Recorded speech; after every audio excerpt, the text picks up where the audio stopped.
The main reason for making this journey along the 45th parallel is because that line lies halfway between the warmest and coldest places on Earth. I guess I'm heading to New Zealand's lukewarm heartland. But just heading off to follow a compass setting and see where it takes me seems good enough reason in itself. I've decided on a direction of travel from east to the west, with the sun, but against the tide of human progress.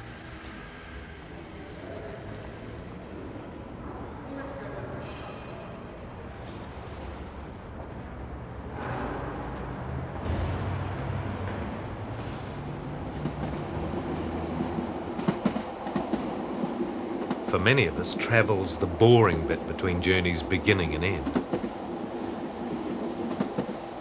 We don't appreciate the passing landscape because we have no interest in it, or we aren't tuned into it. My destination is 500 meandering kilometers away.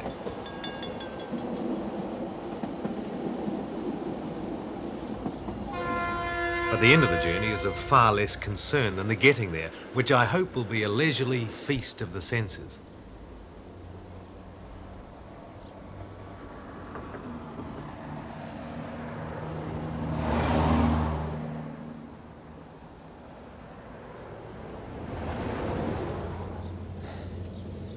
Oh, I didn't realise Oamaru was quite so long. I'm still about 10 kilometres from the line. I'm going to have to rethink this. Oamaru was soundly built out of local limestone in the 1880s, at a time when most other New Zealand towns were shanties. But I didn't delay there. I wanted to begin the journey proper.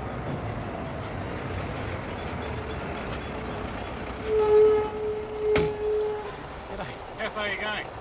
Mouth of the Waitaki River. Give you a ride to Picuri Works. Yeah, that'd be great. It's somehow fitting to have thumbed a ride in a sheep truck.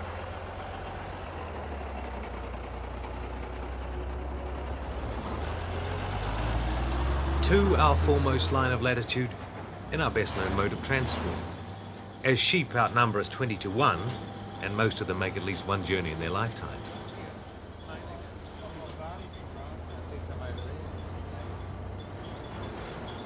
I guess it's of little consolation to sheep that our economy seems to be moving away from relying on their slaughter and processing.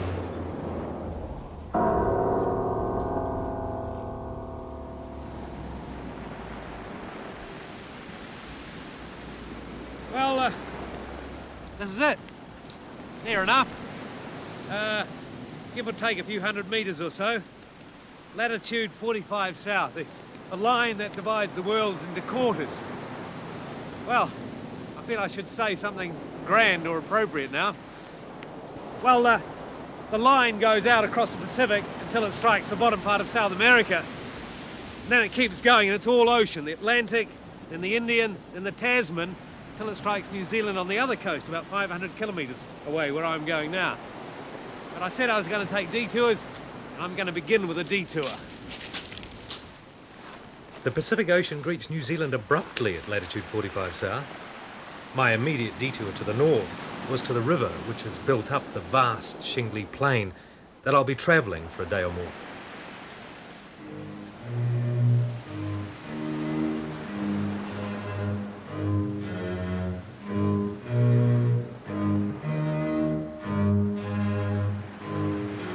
The plain was once part of distant mountains, and the rounded smoothness of its grey wacky stones speaks of their bumpy journey down the Waitaki River.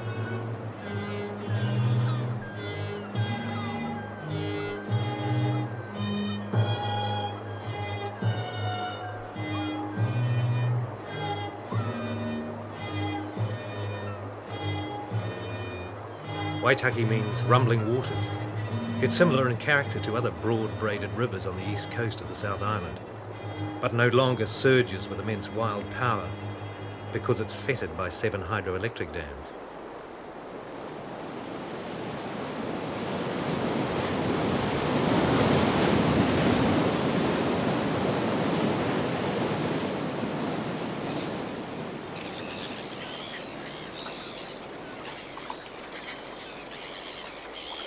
Back at the mouth, I saw red and black-billed gulls and white-fronted terns nesting together on mid-river islands. Masses of small fish make the river mouth a focus for wildlife. Or even saw a few black-fronted terns. Usually they're real inland birds.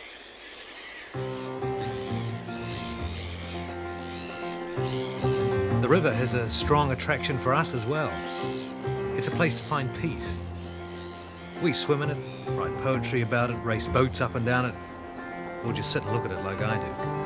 But for others, the river is not a place for frivolous pursuits.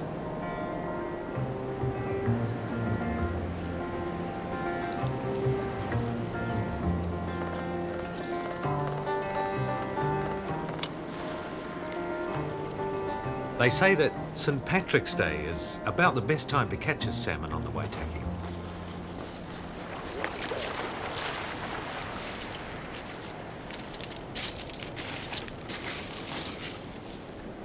Earlier this century, this was the first New Zealand home for quinnet salmon.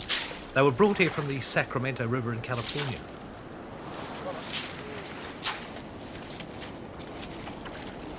Different fish bring different people to the Waitaki. But when the salmon are running, they flock to its banks like gulls and terns do.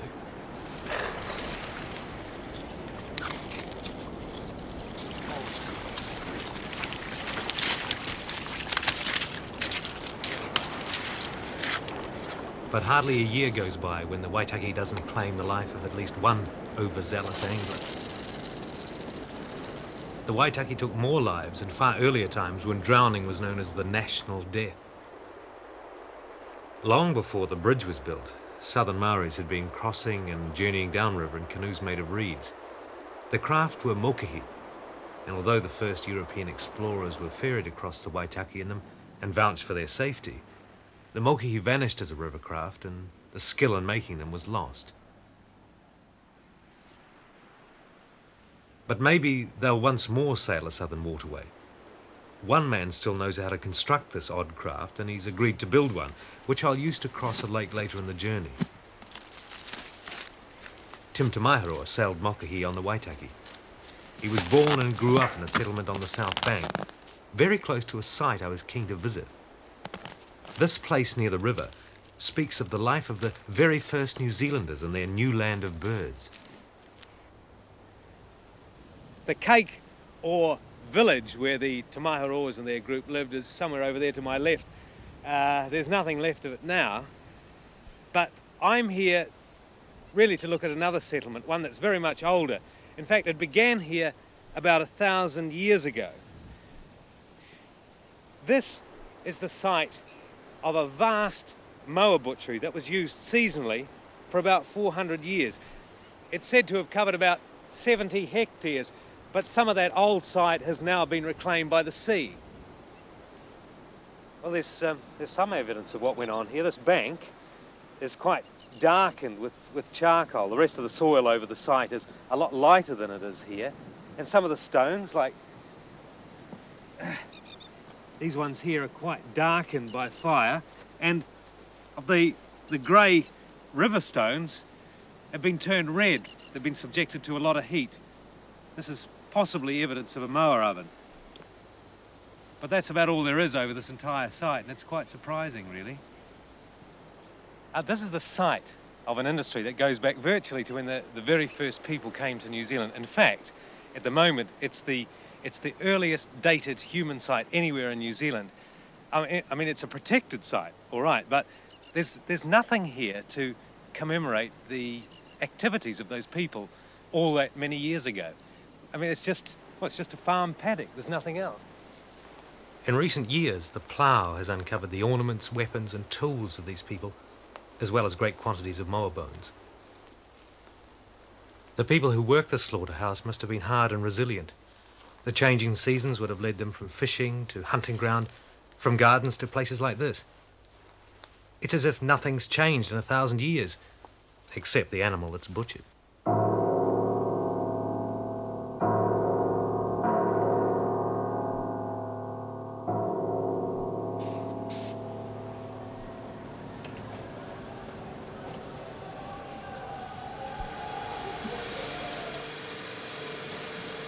The main difference between the freezing works I saw this morning and the moa butchery of 1,000 years ago is the method of preserving the meat. Whereas we freeze lamb, portions of moa were preserved in fat and packed into kelp bags for their own food or for trade with other tribes. Latitude 45 South isn't exactly halfway between the equator and the pole. There seems to be 50 kilometres different. Why is that? I've only travelled 2 kilometres from the coast in a straight line, but already it's taken half a day.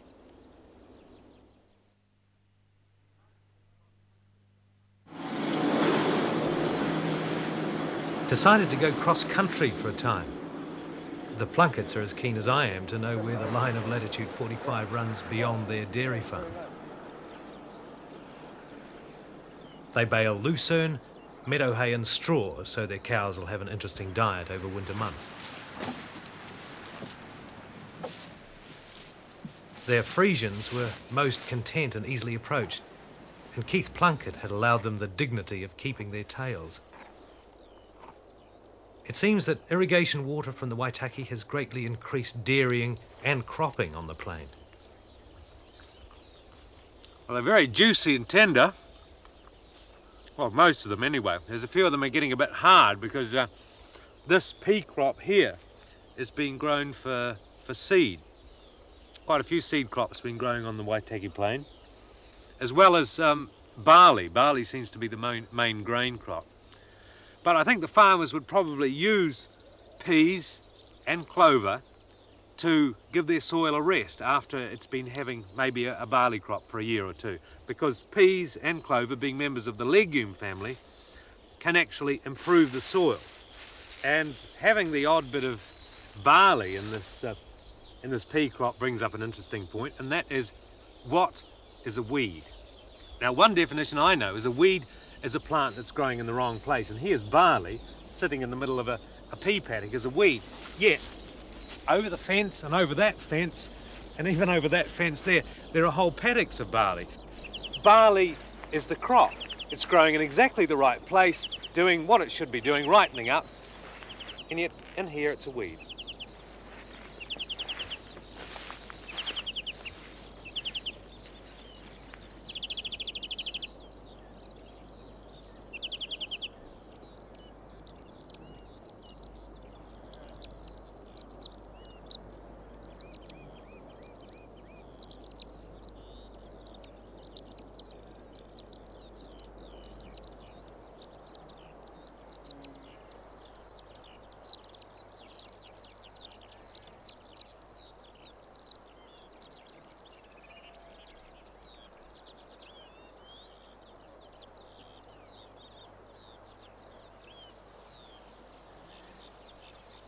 Oh, there's a greenfinch.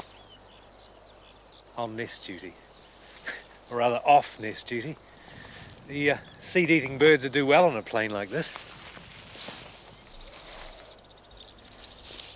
There's not many trees around, so they'd probably a lot of them would tend to make their nests in places like this, like the gorse hedgerow. Oh, gorse. It's a relative of the pea, actually, though not many people grow it as a crop. More of a pest, a weed. Although a lot of people used to grow it like this for hedgerows. It's a good windbreak, and as nests for the local birds. But I don't seem to be able to find any just now. Oh, hello, here's one. Oh, beautiful. It's very well lined. I think it's a goldfinch nest. This must be quite an old gorse bush. I mean, look at that in there, that stem. Now, if I could take growth rings of that, maybe this bush is 60, 70 years old, even older. I must say I've got a little bit of admiration for gorse, because being a relative of the pea, it can improve poor soils, and also it's quite good at retaining slipping ground, it's holding slipping ground. But then on the other hand, there are some bad things about gorse. For example, more money is spent on controlling gorse than any other weed in New Zealand, and its seed, it's so hardy that it can remain in the ground for 60 years and still grow up. So to this end, a little weevil has been introduced to New Zealand to help control gorse. It bores into the seed and lays its eggs, and there should be some here if I can find them. Oh, it's a bit sharp. Oh, yes, there they are. This weevil's name is, believe it or not, Apion Ulysses. The army-drab little Apion has a monumental campaign ahead of it. It may be the victor in a few battles, but somehow I doubt if it'll win the war.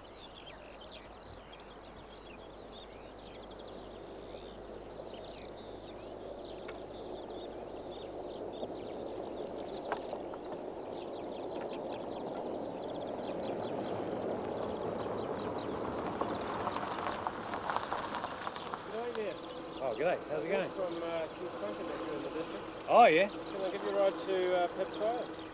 I accepted a short ride with Ian Warren, who's a farm advisor who'd just been talking to the Plunketts.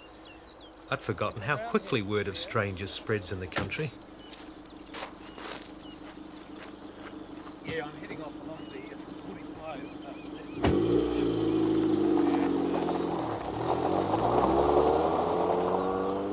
I now know a little about the rain on the plain, or rather the lack of it in the bad old days before irrigation.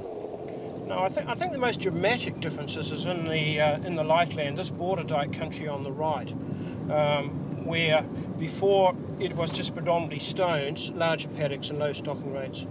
And the big difference really is the carrying capacity from about that 5 up to 15 stock units. I now know all about border diking. It's the flood irrigation of pasture channeled by mounds of earth, which is seen as surrogate wetlands for all manner of wading birds.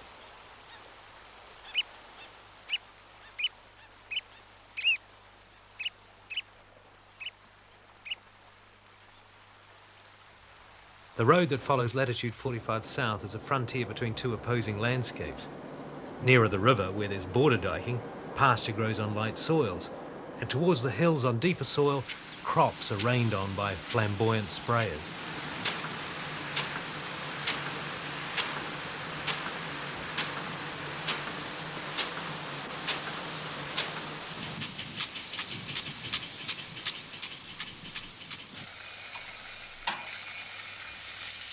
The number 3 figures highly in the changes brought about by water.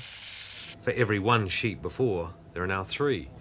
Land previously cropped for 1 year is now cropped for 3, and all because the rainfall's been artificially increased by 3. And now, latterly, it's meant that we now have a 4-teacher... The rumbling waters of the Waitaki have even swelled the Papagayo school roll, and easily built and paid for amenities like squash courts and a swimming pool.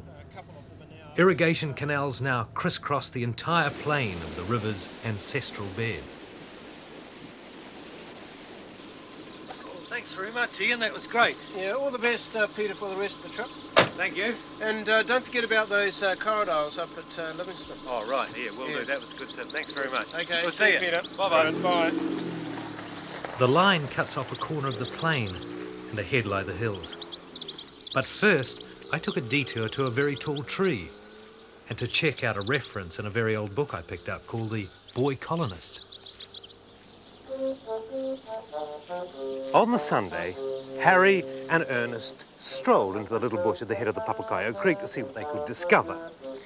The bush was full of birds. Most noticeable among them was the tui-tui, a small dark bird about the size of a blackbird with a white ring round its neck, hence often called the parson bird. Its notes were very sweet and rich. The kaka, a large brown parrot, and green parakeets were there in numbers. There were lots of small birds like fantails, robins and wrens. They started a woodhen, among other birds. Well, things have certainly changed since Harry and Ernest were here. I think that's possibly the only birds here now would be maybe a fan-tailed occasional warbler. Anyway, they noticed as they clambered up the bank that Mr. P had planted several blue gum trees that were growing exceedingly well, some being well over 14 foot high. And there are those same blue gum trees, I think. The blue gums have certainly made quite a bit of growth since Harry and Ernest were here. But the one that has the reputation of being the tallest tree in New Zealand is over here. I wonder if they give prizes for the longest tree in New Zealand. Apparently this one blew over some time ago, but it is in excess of 200 feet or 65 metres long.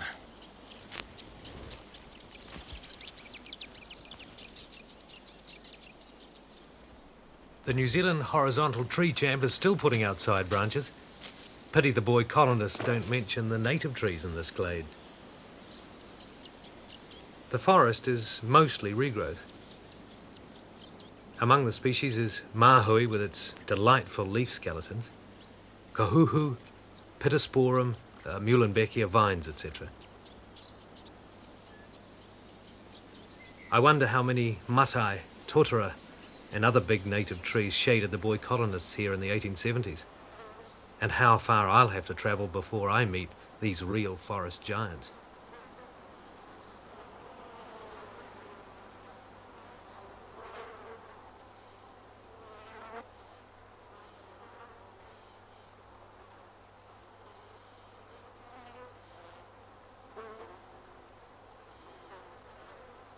The intrepid colonials did record their impressions from the top of the hill, and it gave me an opportunity to enjoy my modest progress. In former times, Maori travellers coming from the southern hills are said to have paused and greeted the plain. I said goodbye to this fertile place where moas had once grazed shrub and tussock. The plain was rough, fairly well grassed, and frequently broken by what are known as Māori ovens. That is, large holes, almost round, with sloping sides, about 4 foot deep. I think what Harry and Ernest saw up here were the umuti, the cabbage tree ovens that the Māoris used, but this is the view they would have had after they climbed up out of the glade. I've now put the river plain behind me, and ahead are hills laid down by the sea.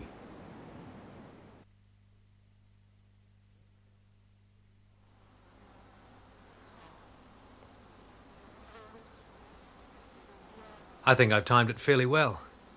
Early summer is the time that nature gives its beauteous, bountiful best. The obviousness of spring and new growth is over, and everything hasn't yet burnt out in the intensity of high summer.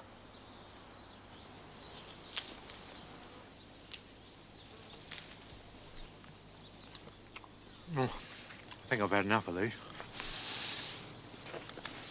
But for later.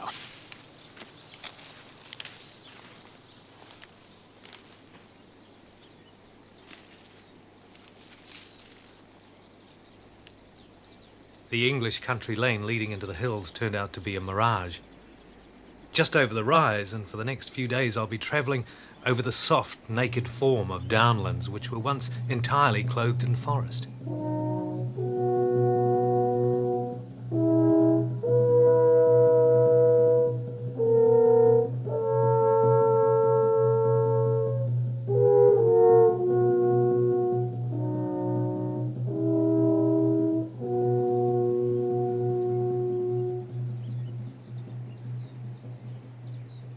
The downs of North Otago are mainly sheep country, but why they're called downlands is beyond me. There seems to be a damn sight more upland.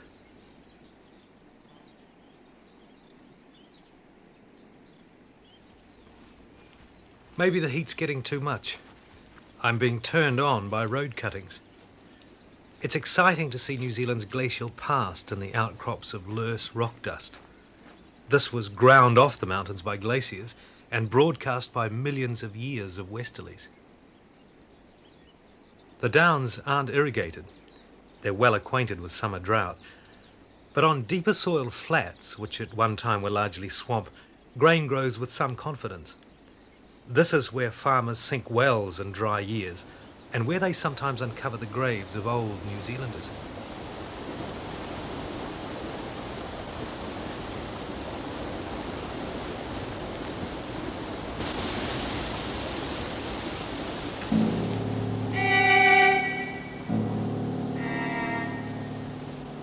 The search for water has yielded vast numbers of moa bones from the old swamps, where the unfortunate animals were probably chased by fire or hunters.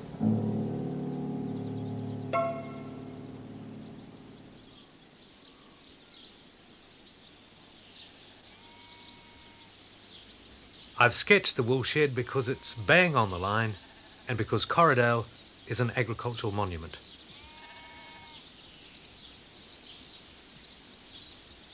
A 120 years ago, the only sheep shorn here were fine wool merinos. The farm manager must have been laughed at when he brought English Romney Marsh sheep into the valley and began his crossbreeding experiments to develop a mixed wool and meat breed.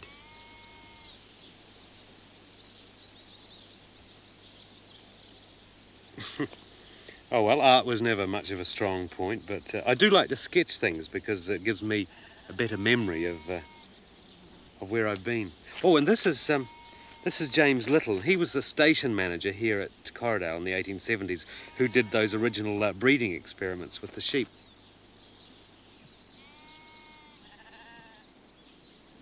I doubt if the run-holders would have laughed quite so heartily at James Little when he finally developed the Corriedale breed. The name, I gather, comes from the Gaelic and means the cauldron in the valley. How fitting a place to mix the new breed.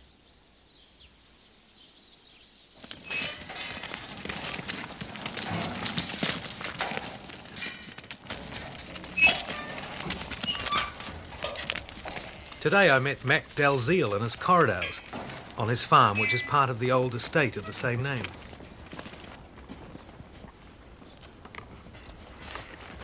The breed which started here was our first indigenous sheep breed and has been successfully exported so that now millions of Corriedales graze over 4 continents.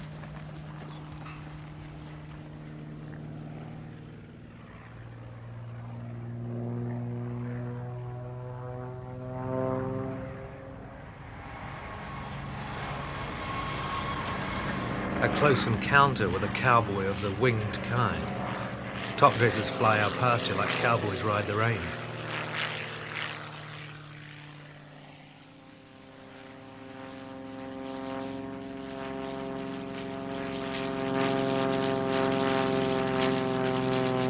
Top dressing has made New Zealand pasture. Without it, and refrigeration, Little's cross-breeding work would have come to nothing and shepherds would still be living out with their merinos on the open tussock.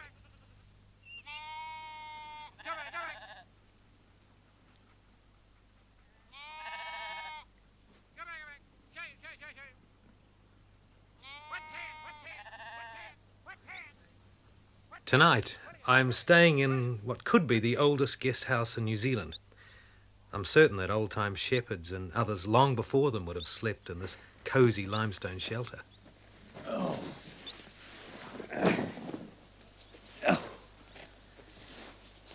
my feet. I think I got a blister. And I'm sunburnt down just one side. It's the trouble with going from east to west along a line. I've had the sun on one side all day. Maybe I'll do Latitude 45 north next time and I'll get sunburnt on the other side. But those early shepherds, the ones that spent all their time with their flocks, they were sometimes called human fencers. It wouldn't have been much of a job staying out with the flocks in all weathers. But at least in parts of North Otago, they had some of the best outdoor accommodation to be had anywhere. That'll do me for tonight anyway. Well, this is it. It's, it'd be bigger than a generous-sized living room, I think.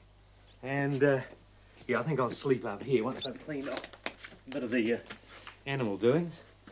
But these shelters are natural formations. They've probably formed by wind or something like that. They haven't been carved out or anything. This will be perfect.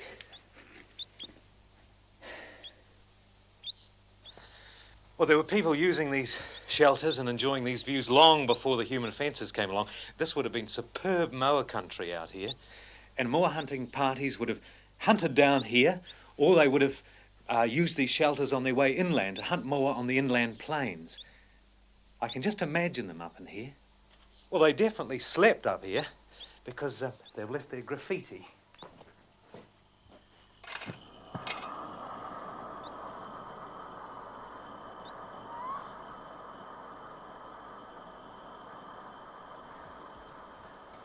I don't think I was unkind calling it graffiti, because to me, graffiti is art of the people, and that's what this is.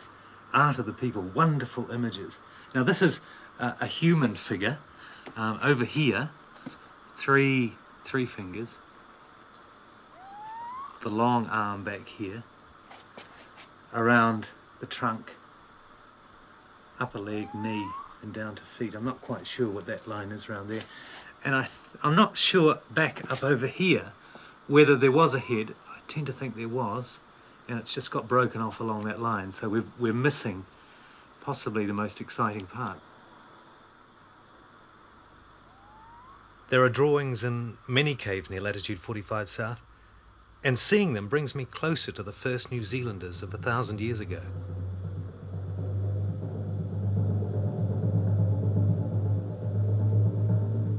Many of the figures are abstracted and strange, possibly relating to a spirit world.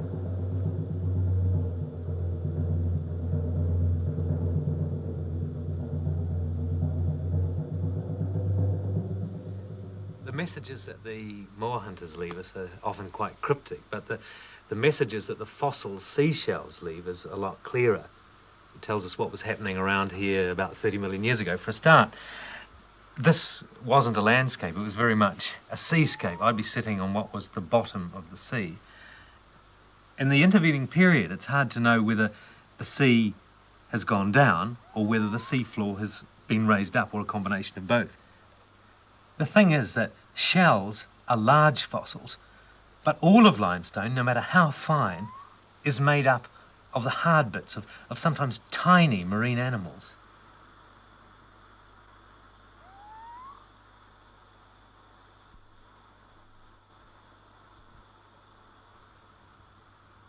My sleeping bag lies on a seabed that's 30 million years old, and my bedfellows are fossil scallops and oysters and shellfish I've never seen before. The water above us was warmer than the sea is now, yet I lie near the fossil bones of penguins as tall as I am and strange whale species, both cold water animals. Lying here and gazing up at the ceiling is like looking into the future, because the shells that are embedded in the ceiling are fossils that were laid down a lot later than the shells on the level that I'm at. Limestone it needs special conditions to be laid down. The sea must be very calm, there mustn't be much silt coming off the land. And I believe the rate of deposition is something like 2 centimetres every 1,000 years.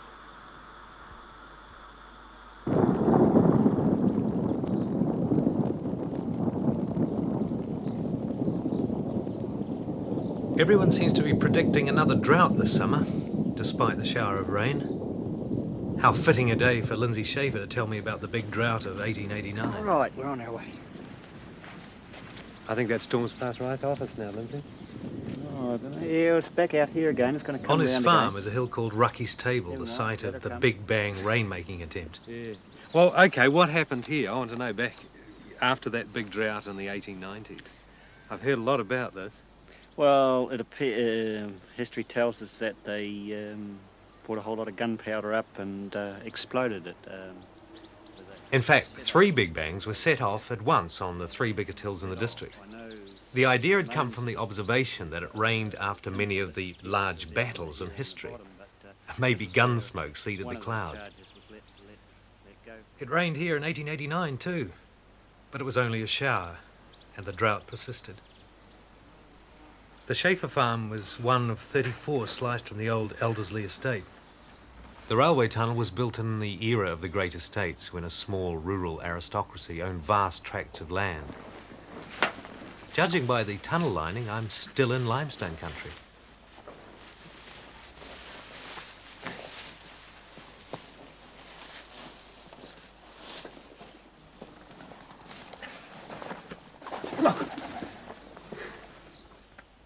Oh.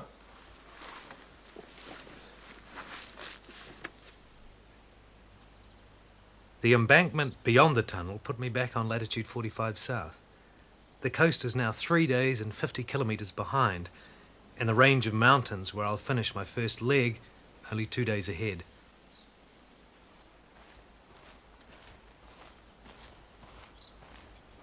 The rain didn't last long either. I hope they're not in for another drought like 1889.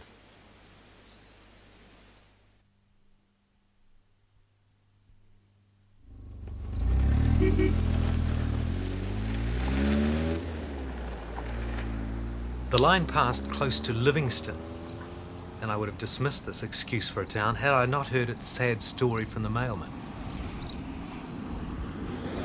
It takes its name from the African missionary who was immortalized by the words of Stanley. The town could have lived up to its aristocratic name. It was fully surveyed with streets and sections, but it never prospered.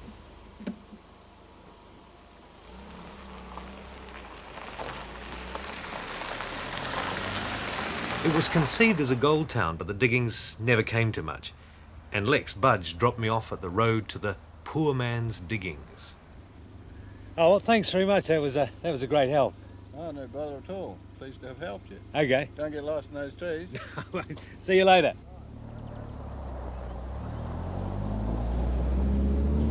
The diggings are on one of the big farms which stretch toward the mountains.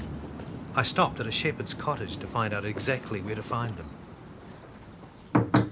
Anybody there? Well, there's the neat nest of the welcome swallow that flew out when I came in. I'll have a look. Beautiful mud spattered nest. Usually they nest under bridges. Oh, beautiful. Oh, they're so tiny, delicate things. I better not disturb her. I'll get out of the way. Welcome swallows are birds new to Latitude 45 South. They're an Asian and Australian species and crossed 1,200 kilometres of ocean to get to New Zealand. But once here, they've spread rapidly throughout the country. Perhaps because they feed on insects in the air in open areas and have no serious competitors.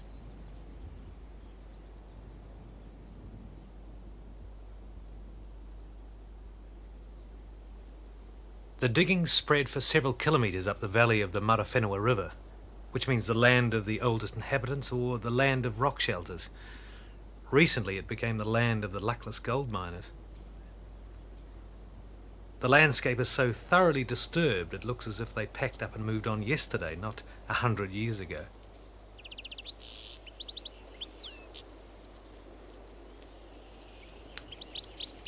That must be the gorse seeds popping open. On a hot day like this, they'll be popping open all over the place and flicking their seeds away. Gorse is a plant that is helping repair the damage that was done by all the gold sluicing. In fact, the only plants colonising the diggings after all this time are gorse, tutu, lupin and scabweed. These weeds are the band-aids on scars made by the sluicing gun.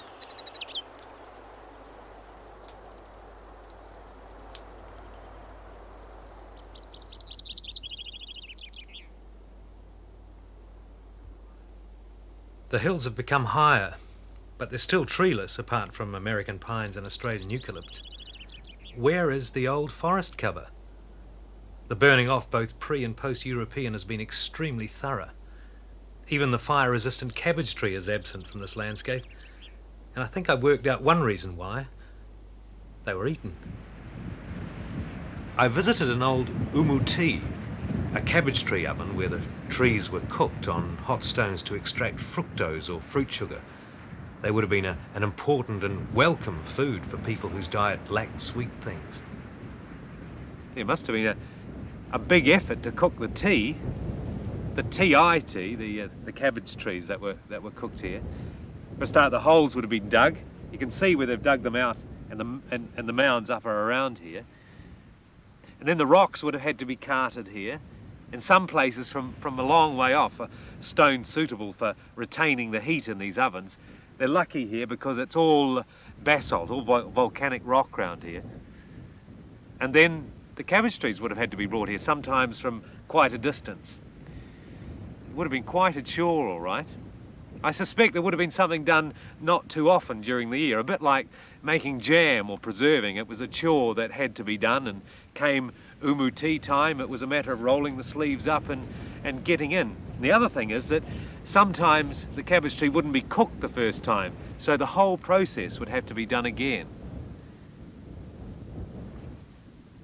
I can still find joy in road cuttings. They're now telling the story of volcanoes that erupted under the sea at the same time as the limestone in these parts was forming. The basalt rocks outcrop like organ pipes.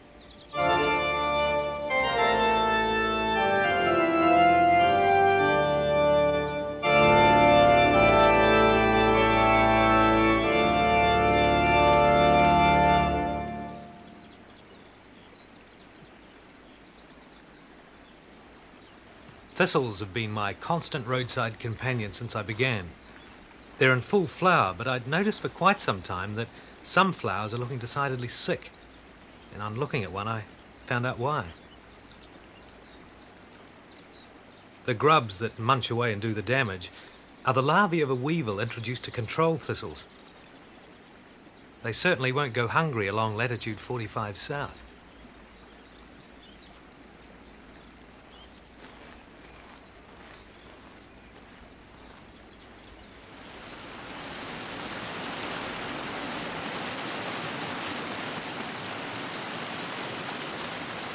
I saw a small postage stamp of native forest off the road down by the river.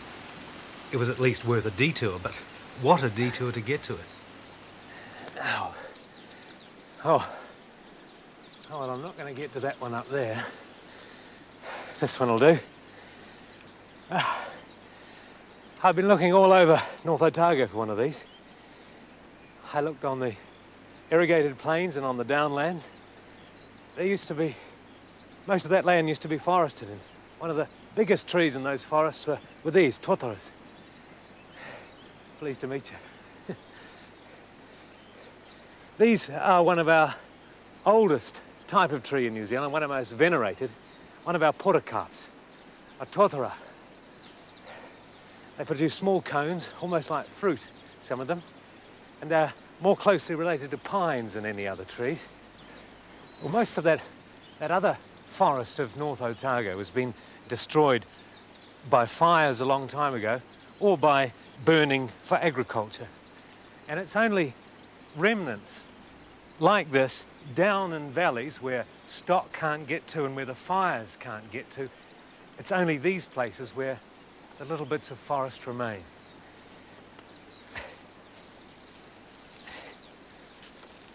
The trees in the ravine were like refugees in their own land. But higher up, the natives are friendly, almost too friendly. All these shrubs, they're quite hard to get through, and they all look basically the same to me, but apparently they're not.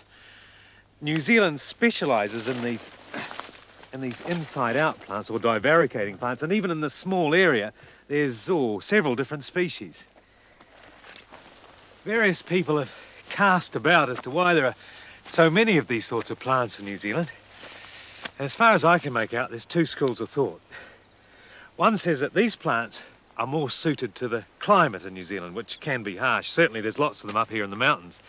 But the other theory, the one that I like, because it's a lot more imaginative, says that these plants are somehow suited to the moas that used to browse and feed on plants here in New Zealand. But of course they're gone now.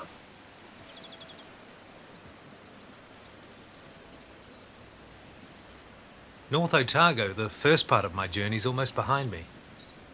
It's as a land of mowers and their hunters that I'll remember it. But I've also been struck by a vastly changed landscape. The divaricating plants kept me company yesterday and today almost to the top of Danzi's Pass. Although only a little over 700 metres above the sea, the high hills are another world.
I made it. The top of Danzy's Pass. Oh, that's progress. I walked all that. Well, most of it. It's quite good. The Latitude 45 line cuts right through Danzy's Pass as if it was made for it. I'm thankful, though, I didn't have to walk over any of those hills over there. They look very foreboding. It's a whole new world up here. Different plant and animal communities. A place to spend a lot of time, but I won't here on Danzy's Pass because over in Central there's a lot more mountains awaiting. Oh no.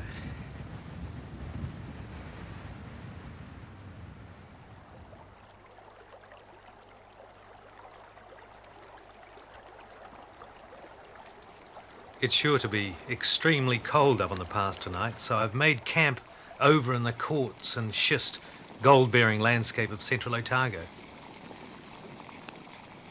There's a different feeling in the air already. I think it's the smell and taste of the interior.